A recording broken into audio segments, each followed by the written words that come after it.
This program is brought to you by the combined resources of the Wisconsin Historical Society and Wisconsin Public Television.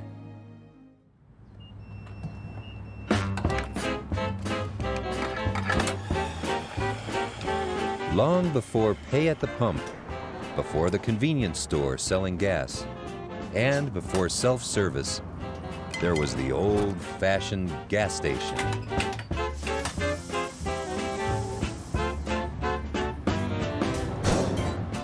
Gas stations, everyday places, places usually taken for granted. Well, gas stations are really ordinary buildings, and I think that's what's really special about them. They're the ordinary buildings that form the backdrops to our lives. The coming of the automobile created a transportation revolution, and as it evolved, the ordinary gas station brought about extraordinary changes in the way we live. Gas stations develop innovations that become standard everywhere. They're on the forefront of changes in marketing. They're the pioneers of the commercial strip. Over the years, thousands of gas stations have fallen by the wayside, but a surprising number remain, and each one has a story to tell. So let's fill her up and take a trip back in time, back to the glory days of Wisconsin gas stations.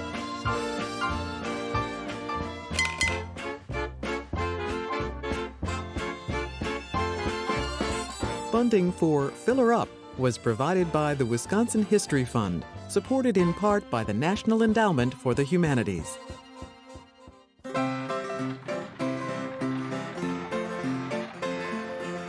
At the turn of the 20th century, the first cars began scaring the horses on Wisconsin roads. Early drivers bought their gas by the can at hardware stores or other shops that sold kerosene and poured it in.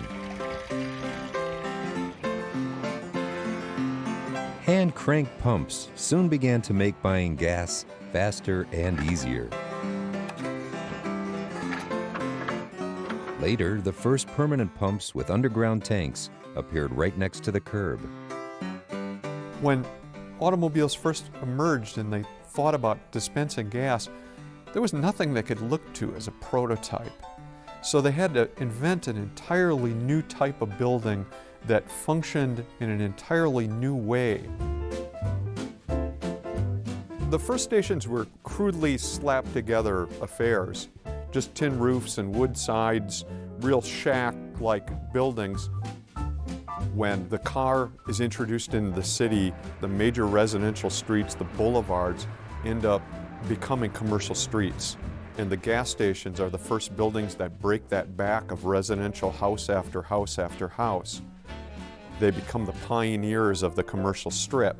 And as a result, these crude shacks are being erected next to people's houses, and there's a huge pushback from the people who live in neighborhoods about these dirty, smelly, ugly-looking buildings being inserted into their neighborhoods. Gasoline retailers responded by building stations that looked like little houses and fit into the neighborhood. They look like the popular house types of the time. They're bungalows and craftsman buildings, period revival styles like Tudor design. They're stone and brick, substantial looking buildings.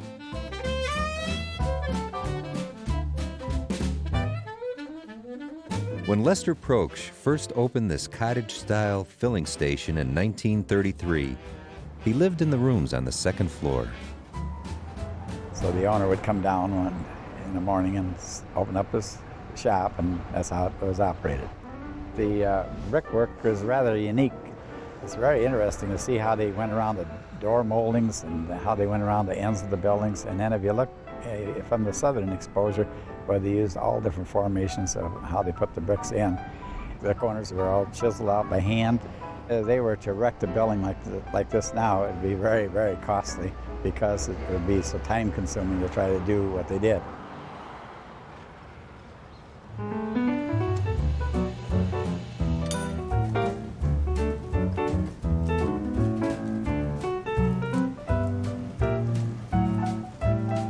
To see one of the last operating house-type filling stations, you can travel to Platteville, where Tom Nodorft and his father Bert have run this bungalow-style station since 1967. Because people stop every day and take pictures. I mean, people from out of town, they just come across this and they buy gas and take a picture because they can't believe that, you know, it's still going the way it is. With being close to the university, there's a lot of traffic, and it attracts quite a bit of attention. Okie doke. One thing I've always noticed, thank you, is that the families will follow each other around. I mean, there's been people here with the university, and then their son bought gas here, and then the son got married, and then the family buys gas here. It's the cheapest, and it's very friendly. We do have a pretty good cross-section of people that come in from young to old, mostly on the older side.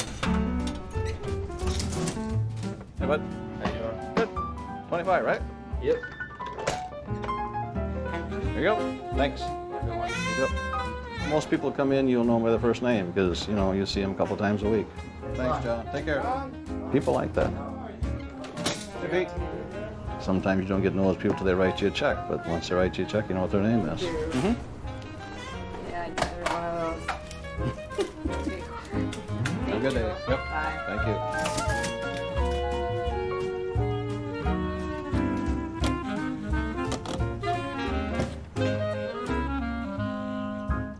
It says fat-free. Look right on there. Fat-free. Can't beat it. It's really apparent when you look at early gas stations that there's a really volatile period in the teens and 20s as they're experimenting with different forms and different styles. They're just really groping. Architects thought that if you designed a really beautiful gas station, its beauty would draw the motorist. They were designed to look like civic monuments, or they were designed to look like suburban houses. But the retailer has a completely different conception. For the retailer, they should be screaming at the people driving down the street. In Monroe, Pure Oil, a national company, built this house-type station with a design developed by architect Carl Peterson in the 1920s. He develops a house-type station that has a blue tile roof and is very domestic looking, little round arched front door, a bay window, shutters, window boxes. He wanted a station that comforted the neighbors by looking house-like in its form and fitting into that residential fabric, but he also wanted a building that would stand out, that would have some pop to it, that you'd see as you're passing by in your car. So the form gave it that level of comfort, but the blue roof gave it the flash and the pop that made it marketable. This former Pure Oil station in La Crosse shows some of the changes brought about by the hard times of the Great Depression. To bring in more income, companies began adding service bays to the sides of their stations, turning them from filling stations into service stations. Before that, the chains had not wanted to get involved in the servicing of vehicles because they thought it's just going to bring bad will. Somebody's going to be unhappy with their service job and we might lose a customer doing that. But as gas retailing got more competitive in the 1930s, it forced all of these large corporate oil chains into the servicing of vehicles, and they added service bays onto the design of their stations.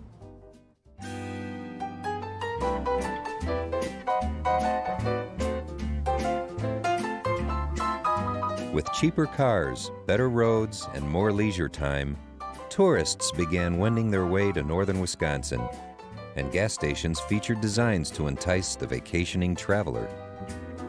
North of Tomahawk on the old Highway 51, Phil Kalinsky built this windmill-shaped station as part of Phil's Lake Nokomis Resort. Buildings like this grew out of the emergence of consumer psychology. Marketers are trying to figure out what are the triggers that cause people to buy, to consume things. Today, the station continues to draw people off the road, this time in its new life as the Windmill Ice Cream Shop. So the building acts as a three-dimensional billboard advertising the business, and it's the fantasy nature of the design, a kind of exotic feeling of the windmill that attracts people and gets them to stop. Further up Highway 51 in Hazelhurst, Harry Klippel built this log cabin filling station in 1936 that sent a message to weary travelers. What they're saying to the people who are driving by is if you're on vacation, you're already here. Your vacation's begun. So they're giving you the homey log cabin. They're connecting it to the larger mythos of the rugged pioneer and the spirit of adventure and, outdoorsmanship, and connecting it with things that people already have warm feelings about. And they're using that as a marketing device to try to get you to stop.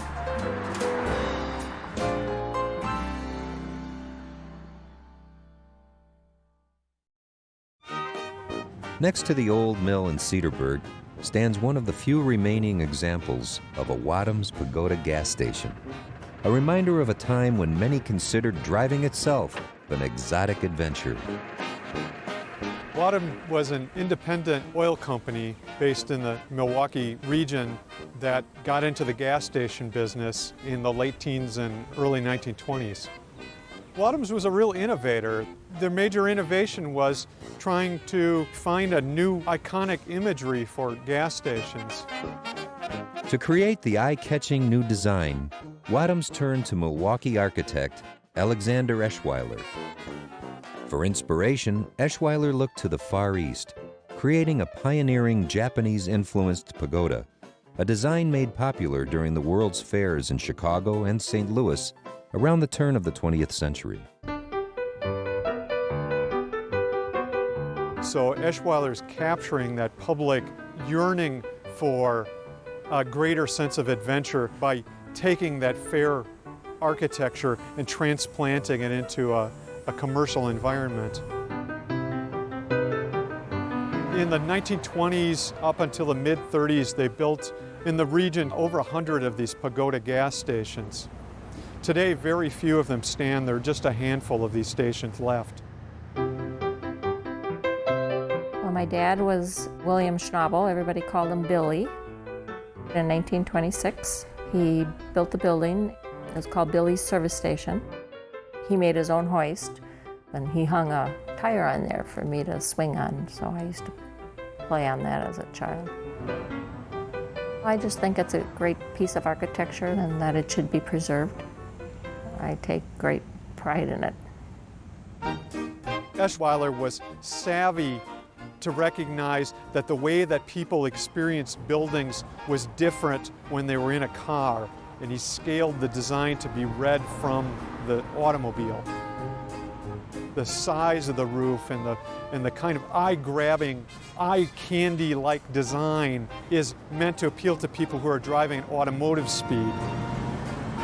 It also tied into a sense of adventure and a sense of exotica. It made the gas station a destination in itself. I grew up in West Dallas, went to West Dallas Central, and there was a Wadhams Oil and Grease station right on the corner of 76th Street and National. And when I was a kid, my dad would call us and let us know when he was going to get gas because we'd all pile into the car to go to the little pagoda. It was just so unusual. That was the draw. The little red tile roof, it was just a cute little unusual building. It was unlike anything else around. It stuck out like a sore thumb. The city of West Dallas preserved this Wadhams station as a tribute to Frank Seneca, its popular owner, and also its place in automotive history. Wadhams became the prototype for most of the roadside architecture that we see today. When we think of Kentucky Fried Chicken and the McDonald's Golden Arches, these kind of iconic roadside buildings all have their start with Wadhams pagoda design.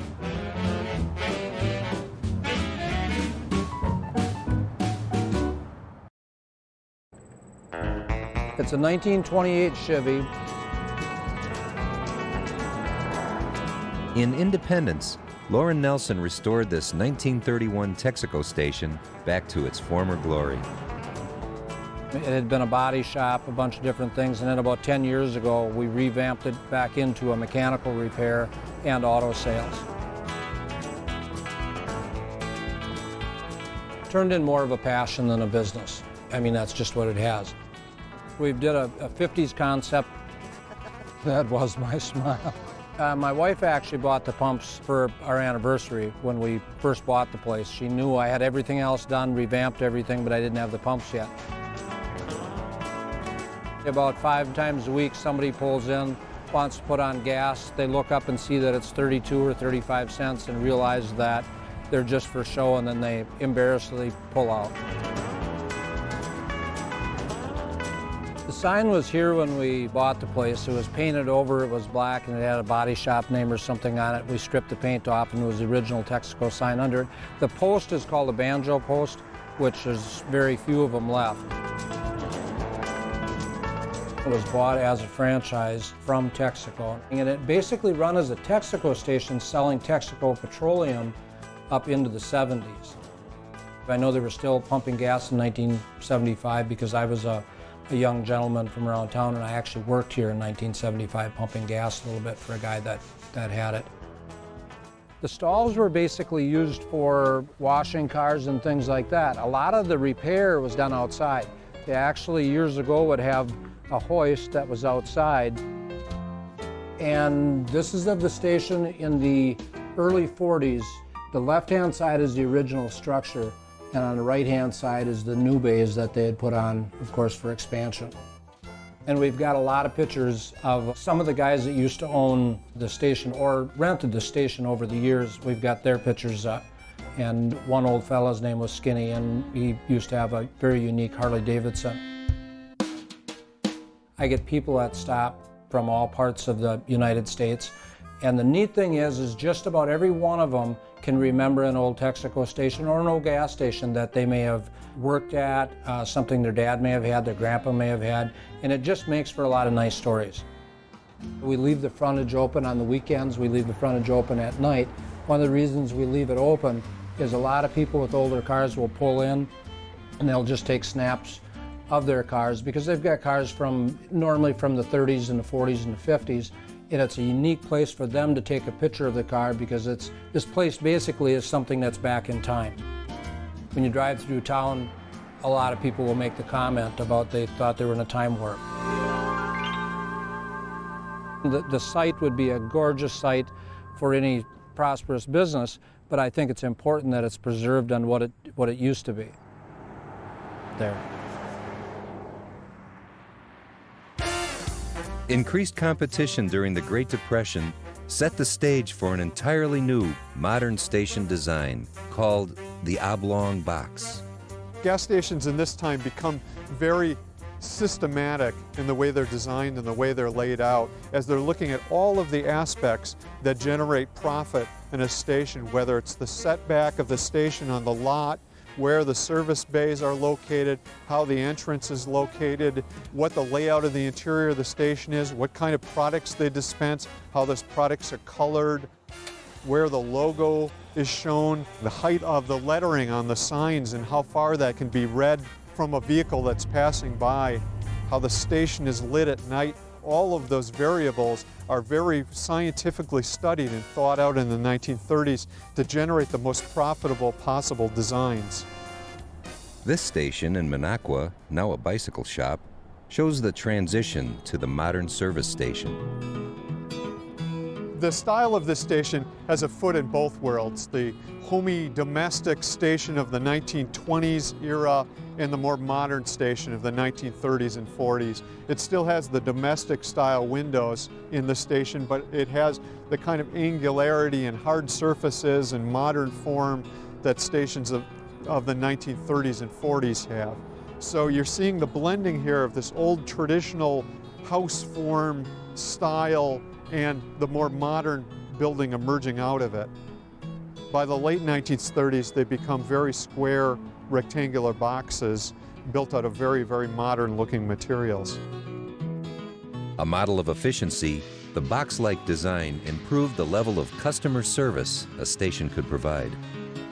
They wanted to provide excellent service, So the corner window becomes a trademark feature of the box-type station, improving the visibility to have the attendant on the pump island by the time the car has come to a stop. They also realized that that's great marketing space. They can put display materials inside that glass window and improve the marketability of all those accessories as well. The box-type station is beautifully suited to gas retailing, and you can tell that because that box-type station was born in the early 1930s and lasts as long as the full-service station does, with very little change. Minor modifications are made as they kind of tweak the design, but essentially the form exists as long as full-service stations. Full-service gas stations ran into big trouble in the 1970s. Interruptions to the flow of oil from the Middle East led to shortages of gas and higher prices. To save a few cents, more people began pumping their own gas, cutting into the profits of full-service stations.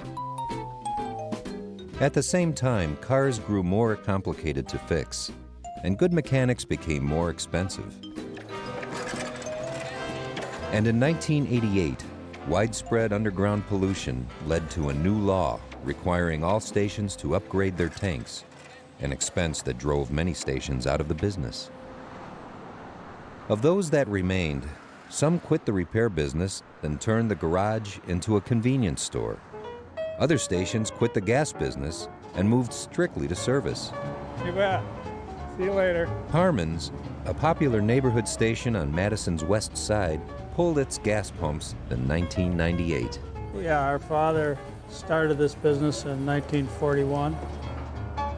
At its grand opening in 1941, Clayton Parman sold gasoline for $15.9 and eventually employed his two sons, Keith and Clayton Jr.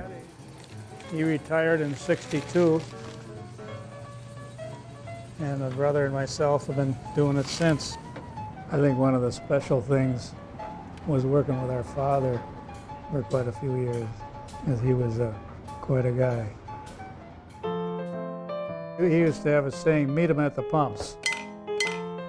So when you heard that bell, you better be heading that way. Huh. When we were done with gas and cleaning the windshield and windows, we asked them if they'd like the oil or radiator checked or whatever, and we always had air hoses out by the island there, and if they wanted their tires checked, we'd check those. Parman's now relies entirely on repairs, but maintains the old-fashioned service and social atmosphere of a traditional gas station. We have quite a group of people that come in, some good, you know. We're part of the lounge lizards that come down here for coffee and donuts. So what's new in Golding? Anything? Meet with a lot of people down here, and we discuss everything, or cuss or discuss everything from soup to nuts. Right, yeah, we enjoy it. Sports, what have you. Once in a while it gets too crowded back here. It's a little problem, but we usually move on into the front office. Shall we go into the sunroom and yeah, we away? And they've been awful good to the rest of us old geezers here, putting up with us as we sit here and tell all kinds of stories and all kinds of fabrications, whatever. But it's a great place. My wife asks me, what do you fellas talk about down there? I said, you name it, that's what we talk about. Anything and everything. See, you just don't find this kind of gas station anymore.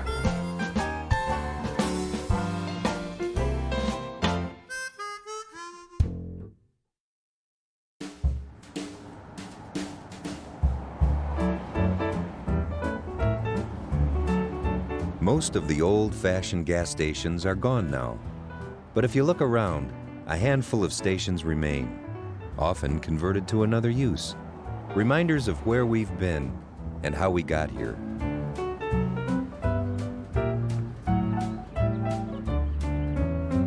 In Janesville, this convenience store was built to resemble the 1925 filling station preserved on a corner of the lot.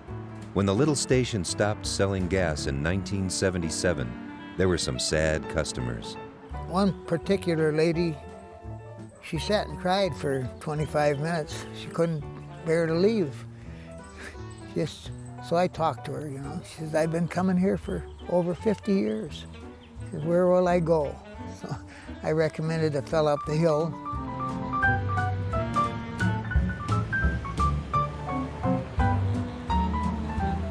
In Milwaukee, the Sherman Park neighborhood saved a crumbling gas station from the wrecking ball, converting it into a coffee shop named Sherman Perk.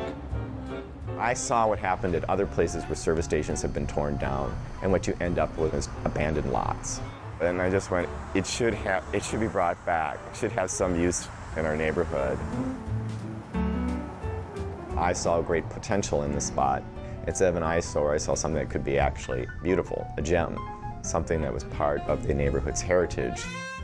My wife and I spoke, and having raised our family here, we thought it would be a good addition to the neighborhood, and we were told that there were different grant programs we might qualify for.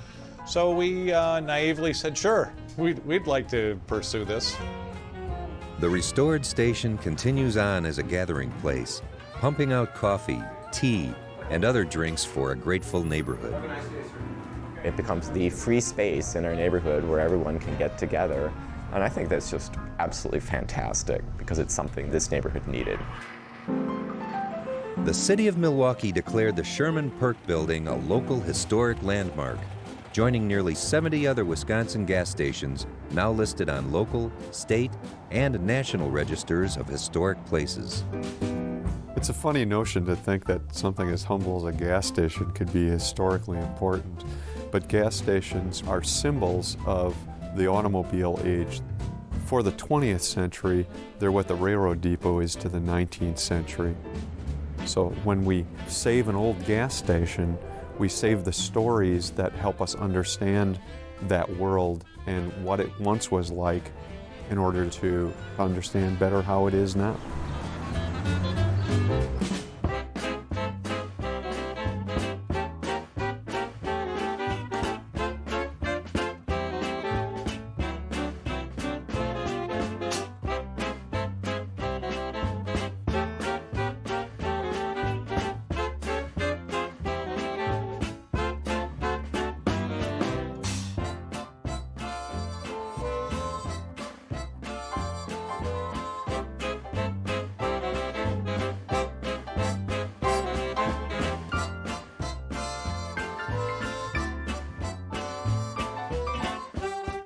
Funding for Filler Up was provided by the Wisconsin History Fund, supported in part by the National Endowment for the Humanities.